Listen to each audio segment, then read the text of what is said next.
So I love this group, and I love education. I studied biochemistry at Universidad de Chile, and there's a picture of me there, quite young at school. You know, I was a dreamer, the little brown girl in the middle. This was a school function. That one is me. I was a dreamer, you know, and when I was thinking about education and the future and what will I do, I would also think and dream about cartoons that would think about the future. And we're here in a summit, the future of the work. I don't know if you've heard of the Jetsons. You know, I would dream about the Jetsons. And think about the future and what can we do? What can we create? Wouldn't it be nice to have the things and the technology that they would have? And I would think of who are those who build and discover new technologies. And I don't know if you know of this picture. It's called one of the smartest pictures of history. Can you recognize anyone in this picture? Who can recognize some names? Yeah? Einstein? Yeah? Someone is asking, is that Marie Curie? Are you saying Planck, Niels Bohr? Yeah? He said Niels Bohr. You can tell Niels Bohr. Indeed. Anna is right. Anna's right. That is Marie Curie, the only female scientist there. So you can understand how important that was for me to see that example, though she's disguised in that picture, right? Pretty disguised, I would say. So when I would think about all the skills and all the, think about what they've done for our world, from relativity to radioactivity, and then when I relate that to my education, this is what it looked like. Right? Very theoretical. I'm sure you have had that experience too. The traditional classroom experience. When I think about this way of my learning, I think about how my father, he did not teach me how to ride a bicycle reading a book, right? He taught me how to ride a bicycle living the experience of riding a bike. And just like in science, to actually learn science, we need to live that experience. I love textbooks, so thank you for inviting me. I want to be politically right as well, but you can understand that I enjoy also changing that mold when it comes to science experimentation. And if you think about the cost of lab equipment, so to actually run experiments, you need lab equipment. Right? And these are some examples of the cost of lab equipment. And as a consequence, 88% of the schools in Latin America don't have any labs. And so what can we do to solve this problem? No? I'm sure you know these metrics, like 65% of the students entering, they'll enter to a job that does not exist. And we spoke about in the morning about some of the skill sets required. We speak about 21st century skills, etc. But what can we actually do to upskill our students, workforce? And that's when me and my co-founder thought, how can we democratize science and change the way science is taught? And that's how we said, why don't we use a massive vehicle that has more computing power than the first computer that took the man to the moon? And I'm sure you guys know, but many don't know that smartphones and tablets have several built-in sensors. GPS, accelerometers, magnetometers, camera, you take a selfie, you hail an Uber, these are sensors that are normally used for games and navigation, but not for science education. So what if we leverage all these smartphone sensors and design experiments and tools to actually change the way science is taught? So here's a demo. If you see this video, you'll see students that are actually using their smartphones. Here's Lab for Physics, the pendulum movement, centripetal acceleration, getting the data in real time. Here, students are learning the difference between distance and displacement, force, mass, and acceleration. Here in chemistry, you can actually calculate the concentration of a solution based on color. So students here are preparing samples with colored solutions. They enter the known concentration, then they take a picture with our algorithm and calculate the concentration of an unknown solution without the need to buy an expensive colorimeter. And that's where they have the calibration plot. And in biology, we empower students to have a microscope in their pockets. And in that way, we have students experimenting with this lab in their pockets. So from the traditional, simple pendulum, this is if it's a classroom, it's either a whiteboard, chalkboard, blackboard, or a PowerPoint presentation. But what if, thinking about the pedagogy, inquiry-based learning, what if we learn by doing? So what we do is we design experiments thinking about inquiry-based learning and with a real-life example. So the same concept, right? Pendulum movement, simple pendulum, Newton's second law. Imagine you're the owner of an amusement park and your pirate ship has broken. What would you do? And as you can know, now you know that I enjoy more practical experience. So on your tables, you've got turned around these sheets here, with a brief, these sheets over here, someone got some coffee spilled over. It's okay, I have some extra copies here. So over here, so who has their smartphones? Okay, go to App Store or Google Play, because we're gonna make it interactive here, not the traditional classroom here. I was told that this was a very smart room. So we're going to go to App Store and Google Play and download Lab for Physics. I want to see all of you downloading Lab for Physics because we're going to become students for the next 5 minutes. And once you've downloaded Lab for Physics, I need 2 volunteers. 2 volunteers to run an experiment with me. Who needs? Okay, here I have 2 volunteers. I love it. Yeah, so while you're downloading, I can share an anecdote. So we are implementing in schools in all Latin America and in the US, and not all schools have Wi-Fi, or not all classrooms have Wi-Fi while you're downloading, right? But I'm sure this library has Wi-Fi and you have connectivity. So last year we were working in schools in Sinaloa, Mexico. Sinaloa is famous for other things, not education. I don't know if you've heard of Chapo Guzman. He's in a jail here in the US. So he's from Sinaloa, Mexico. We were implementing in the schools in Sinaloa, Mexico, and the Secretary of Education tells me, Komal, my schools don't have Wi-Fi. We think about education technology and how we're going to change the face of work here, but we don't think about the basic needs that schools have, So what are we going to do if the schools don't have Wi-Fi? What education technology are we going to implement? What tools are we going to implement if the schools don't have Wi-Fi? So with less budget than Netflix and Spotify that allows you to download series and music right before you take a flight, you download a Netflix trailer or movie or Spotify music. We decided to have an online and offline version. So if you see one of our experiments and open one of our experiments, there's a download button. You can actually download the content that you can access without Wi-Fi in case your classroom does not have. So the students went to a library, they downloaded the content, and then went to the classroom to actually run those experiments. My volunteers are all set? Fantastic. Come over here with me. So over here, I need you to stand up. I need everyone to stand up. I know that you had coffee during the break, but stand up. I want everyone standing up. So over here, those who saw me an hour ago, I was placing some marks here. That's great. I see good audience standing. My volunteers, where are they? Here.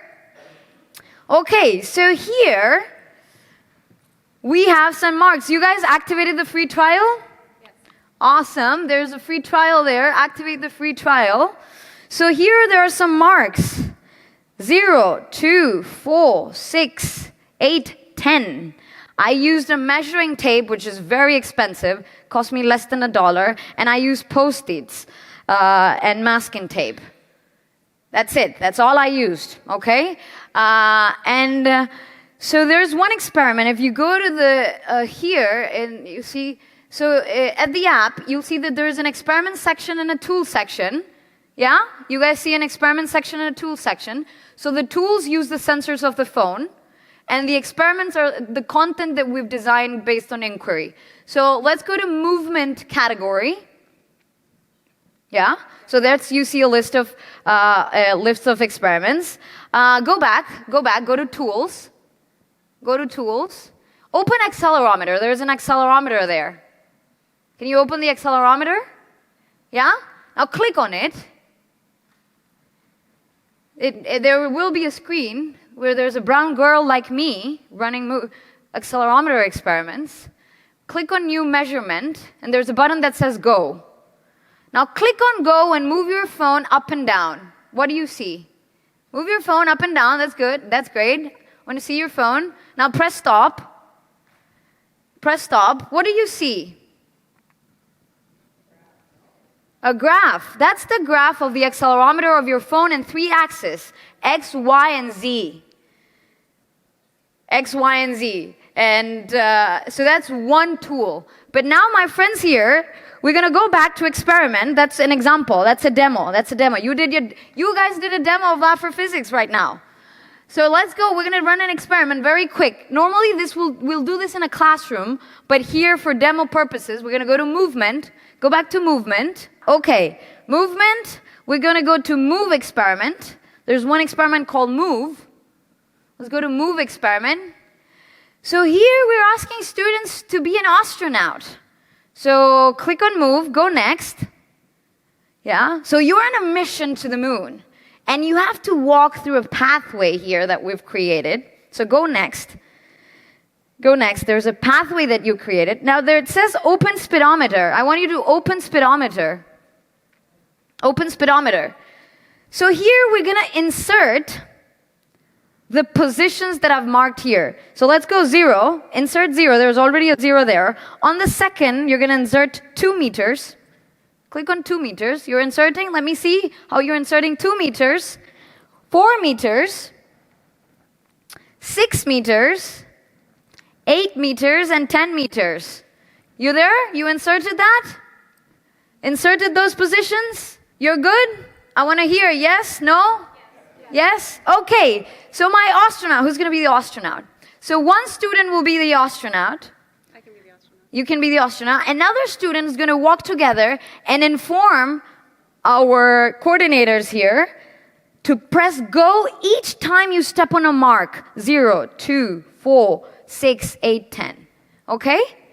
So you're going to walk linearly. She's going to press for you. You're going to make sure that you walk like an astronaut. And she's going to press, you're going to say go each time that she passes through a mark. So you have to go with her and scream because the audience, some of there on the back are not going to be able to see. Okay? So everybody ready to press go? Yes? So when she starts, she'll be in 0. You have to press go on 0. Ready, set, go!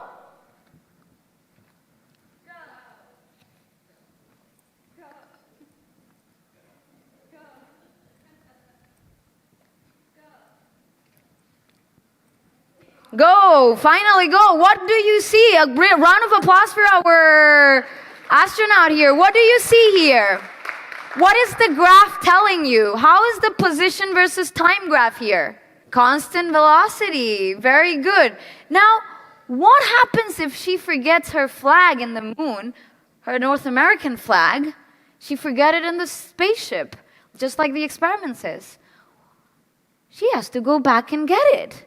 How will the position versus time graph look like if she's going backwards now? You want to try it? Yeah, let's do it. So she forgot her flag, and now she has to go back. So let's go back on the speedometer. And the positions now have to be 10, 8, 6, 4, 2, 0. Okay, everybody marked their positions backwards? Yes? Okay, no, but you have to do like Michael Jackson. Yeah, that's that, going backwards, going backwards. You can do it, I'm sure you can. I'm gonna protect you on the back. Just because you're with heels.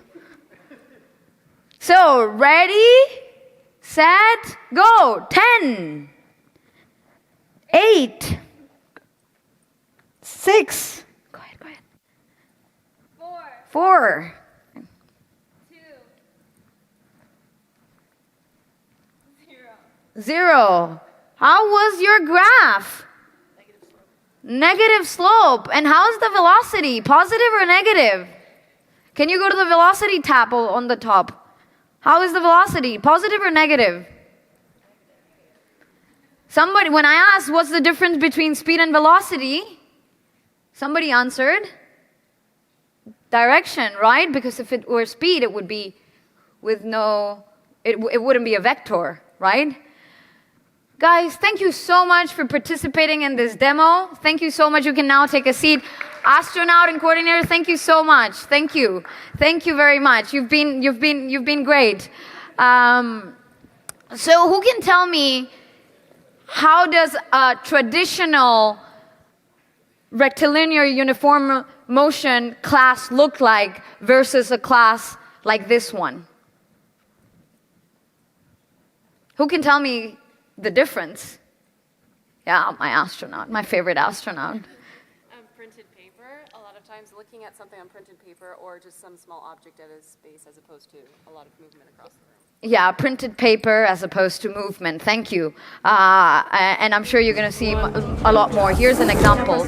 All children love to create, to experiment. One of the best things about Lab4U is that without a whole lot of explanation, they're able to take that tool and start creating experiments. Today we did a skateboard experiment with Lab for Physics, and pretty much what we did in that is we tested the iPad on different surfaces. We're sliding down the iPad to see and measure the speed it goes down based on the distance and time, and we're teaching the little kids how to do that so that they can learn a little more too. I love doing those because it's more fun than worksheets. I prefer to work with things that are in my hands. Yeah, so this is one example of many of the experiments that we have. You were able to experience one example of the movement experiment, and then inside the classroom, the teacher will have lab reports and teacher instructions, just like you saw here. Now imagine if our astronaut is moving forward and backward, how would that graph look like? Or, for example, if the student or the teacher wants to understand the difference between distance and displacement, right? Going forward, going backwards. So those are some of the concepts that you can look at from a practical perspective. You just lived a little bit with Lab for Physics. Very soon we're launching Lab for Chemistry, which you already saw a demo, and later on if you want to see another demo. So here I have concentrations, solutions with different concentration, known concentrations, and with our digital colorimeter you can calculate the concentration of the unknown solution based on color without the need to buy a colorimeter, just as an example. All our experiments support inquiry-based learning. So for us, technology is an enabler, is not it's not the end. So for us, pedagogy is very important. So we focus a lot on pedagogy. We have professional development programs, online, in person. So for us, teachers are very important. They play a crucial role in our implementation, and we focus a lot on PD as well. I love Macmillan, but I never said page number 245 of that textbook changed my life, right? You normally see that teacher inspired me to see things different, and that changed my life. So we focus a lot on teachers and having good PD sessions with all the content that we design. So when we think about how the future of the work and the digital transformations that we have today's industry, I'm sure you know of this clear example from the traditional calculator to a digital calculator. I don't know if you've heard of Desmos and the work that Desmos is doing. Another clear example is the music industry and the change that we've seen in the music industry, and how we see it is that Lab4U can be that leader in that scientific experimentation, digital transformation around science education. And as an example, right? Many think that machines are gonna take the work, etc. But I like this quote very much. It's like, let machines take your work, not your jobs. And for that, we believe that we have to empower students with the skills that we need for the future of the workforce with this mindset. Students today at Lab4U have done more than 170,000 experiments, and most importantly, just last year, we did an RCT, a randomized control trial.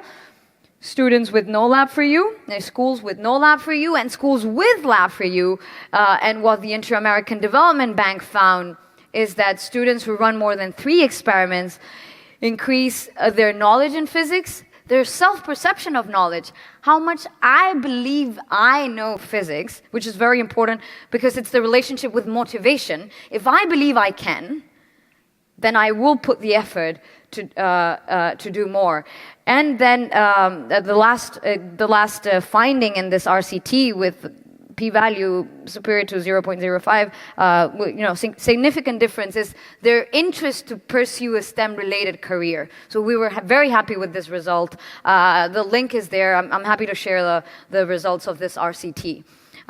So we started in Chile, then expanded to Mexico, around Latam, and today we're working with schools in the US, and we're very happy with this work. We believe that talent is universal, but opportunities are not, so we want to give the students the opportunity to have this lab in their pockets. We're also working for the public sector, we're working with companies in Mexico, so there's like a cement company, Cemex, that approached us and said, nobody wants to work in the cement industry.